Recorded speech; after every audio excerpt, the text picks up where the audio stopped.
आज भगवान वही कह रहे हैं कि इन यादवों को मैंने उनकी योग्यता के बिना ही इतना कुछ दे दिया और इसलिए मेरे साथ रहने के बावजूद भी इनकी बुद्धि भ्रष्ट हुई है, तो अब इनका उद्धार भी मेरा जिम्मा है।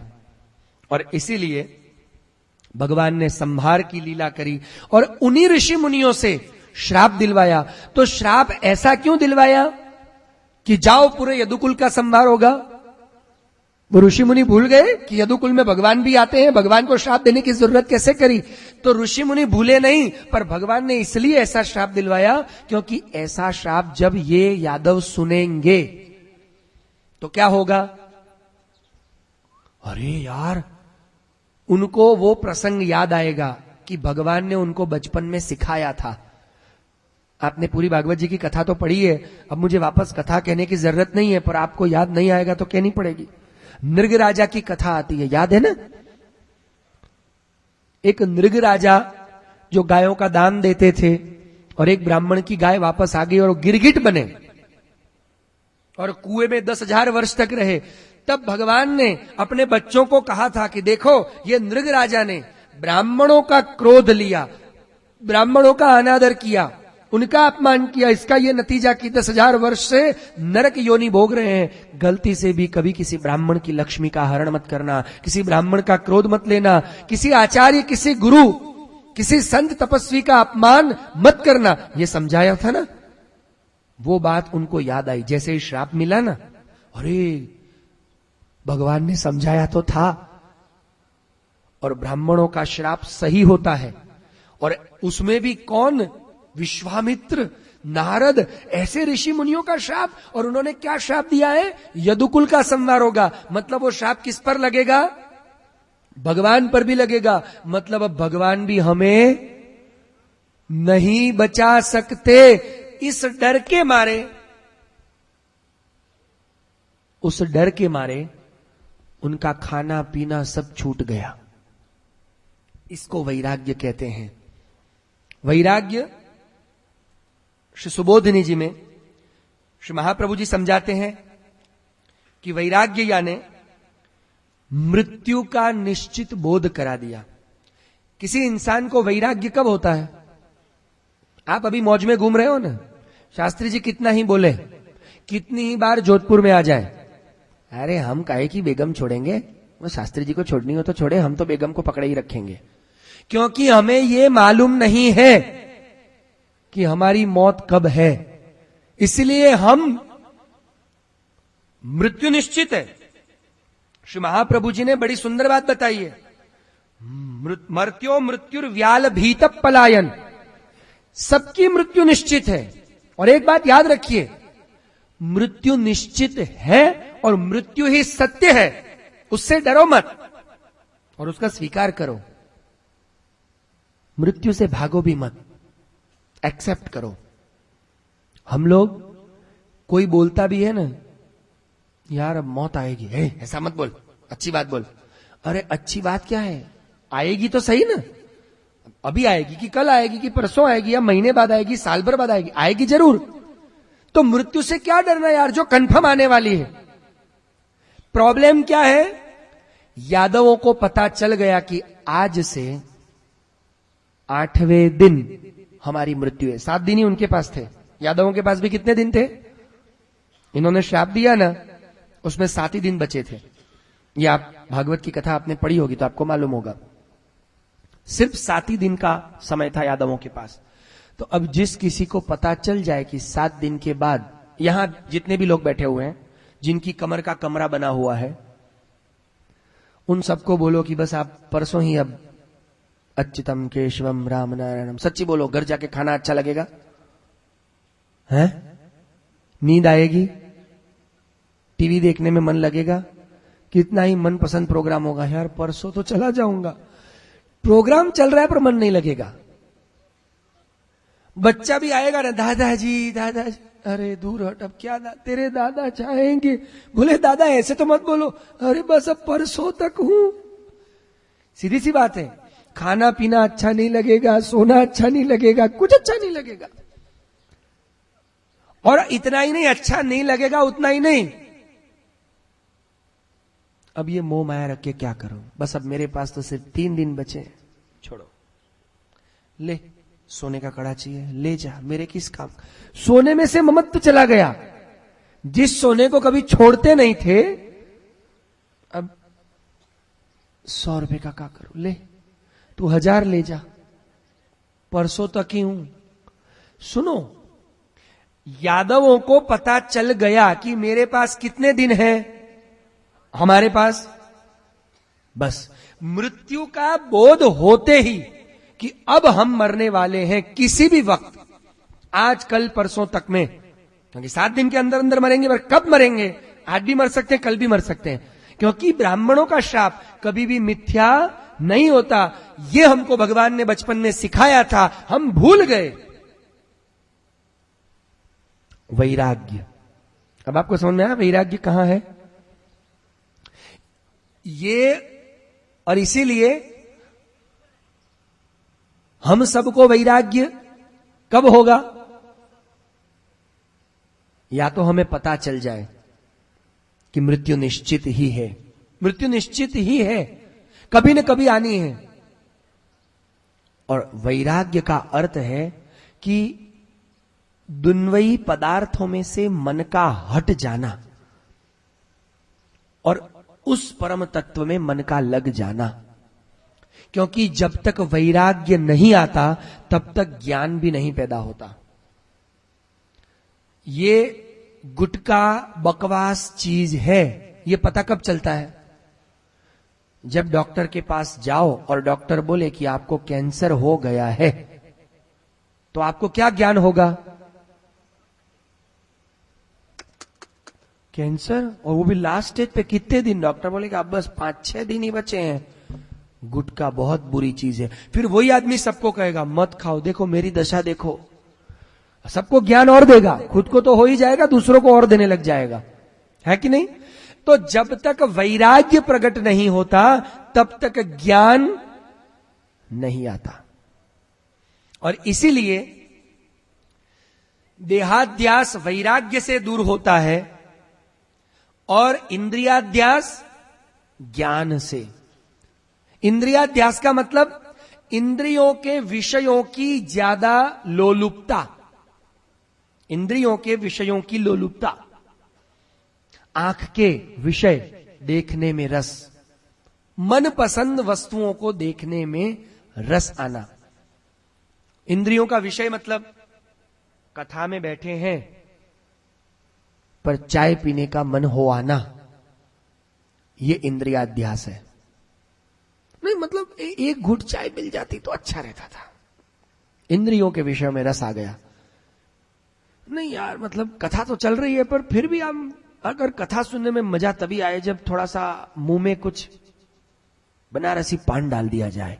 तो महाराज के सामने खाया नहीं जाए तो गोल गोल घूम के ऐसे कपड़ा करके कैसे भी करके मुंह में डाला जाए, ये इंद्रियाध्यास है। ये इंद्रियों के विषय की लोलुपता है। और श्री महाप्रभु जी ये कहते हैं कि जिन लोगों के इंद्रियों के विषय की लोलुपता में जिनका ध्यान ज्यादा है, उनका कभी भी ध्यान प्रभु पर जा नहीं सकता और तब तक वो प्रभु के इस चरण मकरंद का पान नहीं कर सकते। कथा सुनेंगे, सुनना अलग बात है और पान करना अलग बात है। सुन तो कुछ भी सकते हैं हम, पान करना अलग बात है।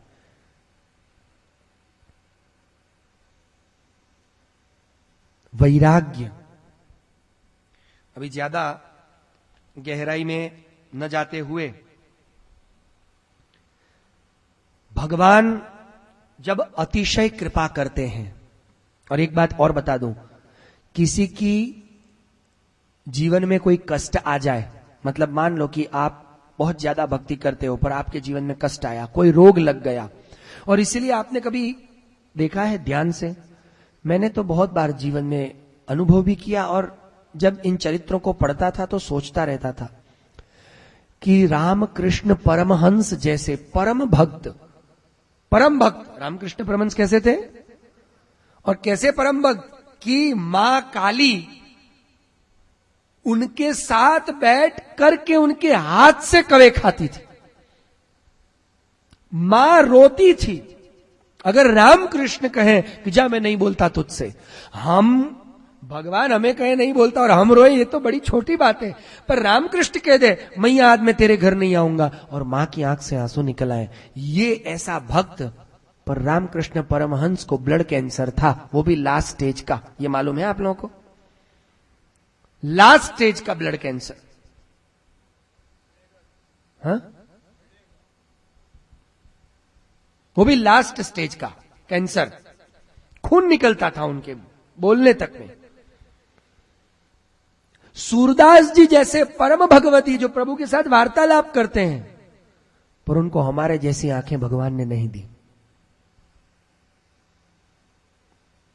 आप जितने ही भगवतीय हैं, आप देखना, जो सही मायने में भगवती, उनके जीवन में कष्ट जरूर होगा, पर वो कष्ट उनको तकलीफ नहीं देता होगा, और हमको कष्ट नहीं होगा तो कि तकलीफ ज्यादा देता होगा, क्योंकि हम भक्त नहीं हैं।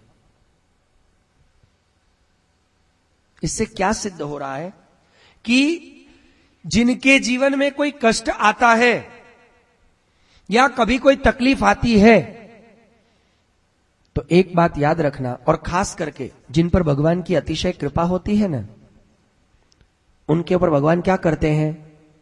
यदा यमन गृह्णामि हनिष्ये तद्धनम शनैः।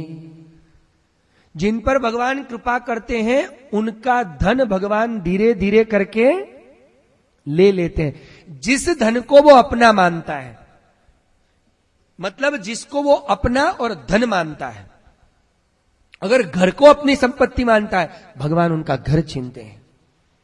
और इसीलिए आपने एक खास देखा होगा, जो सच्चा भक्त होगा ना, उनके पास 3 चीज की कमी होगी, कंपलसरी 3 चीज की कमी होगी, या 3 में से 2 चीज की तो कमी होगी होगी और होगी।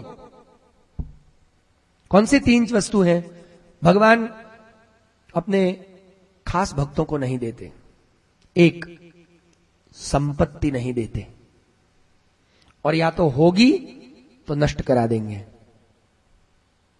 दूसरी वस्तु उनके पास नहीं होती, उनको कभी पुत्र संतति कभी भी नहीं होती, क्योंकि होगी तो आसक्ति बढ़ेगी, होगी तो आसक्ति होगी ना, मेरा बेटा। नहीं होगी तभी तो वो कहेगा मेरा कन्हैया। और पुत्र संतति से ही वंश आगे बढ़ेगा। फिर उसके लिए नहीं बेटा है तो बेटे के लिए घर बनाओ, बेटे के लिए पैसा इकट्ठा करो, बेटे के लिए कुछ व्यवस्था करके जाओ, फिर ये सारी परंपरा चालू हो जाए। और तीसरी चीज, उनके पास आयुष्य की कमी होती है। अब भगवान तीनों ही चीज ना दे, या तो तीनों में से 2 चीज ना दे। एक बात देखिए, आदि शंकराचार्य जी साक्षात शिव जी के अवतार, उनकी उम्र कितनी थी? सिर्फ 32 साल। 32 साल इस भूतल पर विराजे आदि शंकराचार्य जी। न उनके पास संपत्ति थी और ना ही संतति थी। जगत गुरु महाप्रभु श्रीमद् वल्लभाचार्य चरण, ना ही संपत्ति थी और ना ही आयु थी, 52 वर्ष।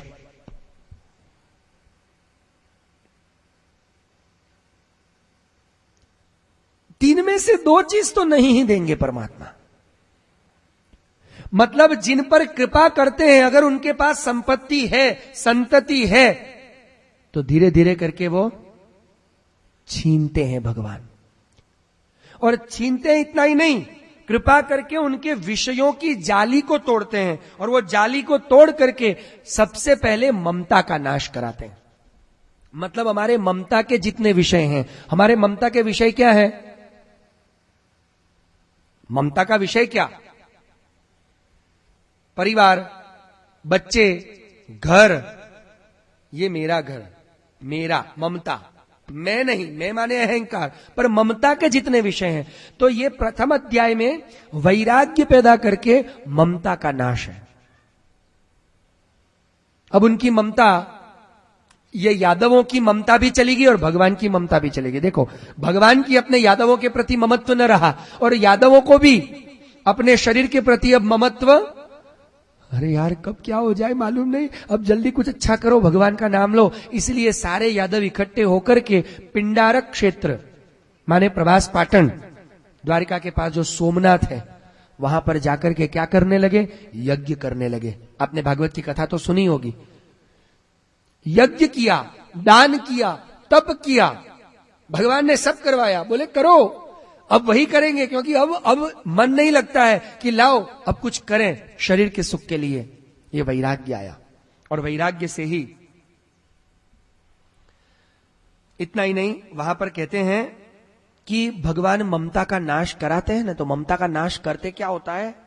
वो जीव प्रेम करने वाला बन जाता है, और प्रेम करने वाला होकर के प्रभु की लीला को सर्वत्र देखने लगता है। जिसकी मुक्ति करनी है भगवान इस प्रकार उसकी मुक्ति करते हैं। अब इन लोगों को लगने लग गया कि यार ऋषि मुनियों ने हमें श्राप दे दिया और भगवान को भी दिया, निश्चित इसमें भगवान की कुछ इच्छा रही होगी, मतलब भगवान भी कुछ ऐसा ही चाहते हैं। और इसीलिए यादवों को ये बुद्धि नहीं आई कि ये मूसल को हम ले जा करके कहां डालें। ये हर बार छोटी से छोटी चीज किससे जाकर के पूछते थे? भगवान से। और ये जब मूसल निकला तो किसको जाके पूछा?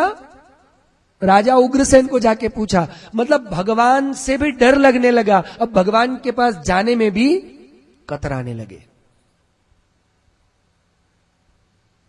वैराग्य हो आया। और ये उनके अंदर बुद्धि भी प्रकट किसने की? भगवान ने।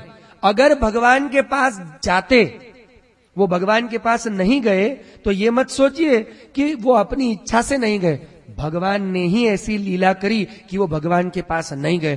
क्यों? क्योंकि अगर भगवान के पास जाते तो निश्चित है कि भगवान कोई न कोई उपाय निकाल के श्राप मुक्त करवा ही देते, उनको बचा ही लेते, ये गारंटी है। भगवान ने कहा मेरे पास आएंगे तो मुझे बचाना पड़ेगा, मैं बचाना चाहता ही नहीं, इसलिए मेरे पास ना आए और जाए उग्रसेन के पास। वरना एक बात देखिए, उद्धव जी को श्राप लगा? उद्धव जी को नहीं लगा। उद्धव जी जीवित हैं और चिरंजीव हैं, आज भी जीवित हैं, आज भी घूम रहे हैं। 7 लोग जो चिरंजीव माने अमर, कौन कौन है? अश्वत्थामा, बलि, व्यास, हनुमान, विभीषण, कृपाचार्य और परशुराम, ये 7 और हमारे उद्धव जी आज भी अमर हैं, उनको श्राप नहीं लगा। भगवान के पौत्र वज्रनाभ को आज की जो मथुरा नगरी है ये प्रकट किसने करी? वरना हमको पता ही नहीं चलता कि मथुरा किधर थी, हम ढूंढते रहते। ये मथुरा नगरी और मथुरा में जितनी भी लीला स्थली है प्रभु की, या ब्रज के जो लीला स्थान है, वो प्रकट करने वाले भगवान के पौत्र वज्रनाभ हैं। तो वज्रनाभ को भी श्राप नहीं लगा। इन दोनों को श्राप मुक्त किसने करवाया? भगवान ने। मतलब अगर भगवान चाहते तो सिर्फ इन दोनों को नहीं, पूरे यदुकुल को बचा सकते थे, पर भगवान मुक्ति लीला करना चाहते हैं और इसीलिए भगवान ने कहा नहीं। और उद्धव जी को क्यों बचाया? क्योंकि उद्धव जी का इस मुक्ति में अधिकार नहीं था। उद्धव जी का अधिकार श्रेष्ठ मुक्ति में है, कृष्ण सायुज्य में है। इसलिए 6ठे स्कंद से उद्धव गीता का प्रारंभ होता है। और इसीलिए पहले वैराग्य बताया,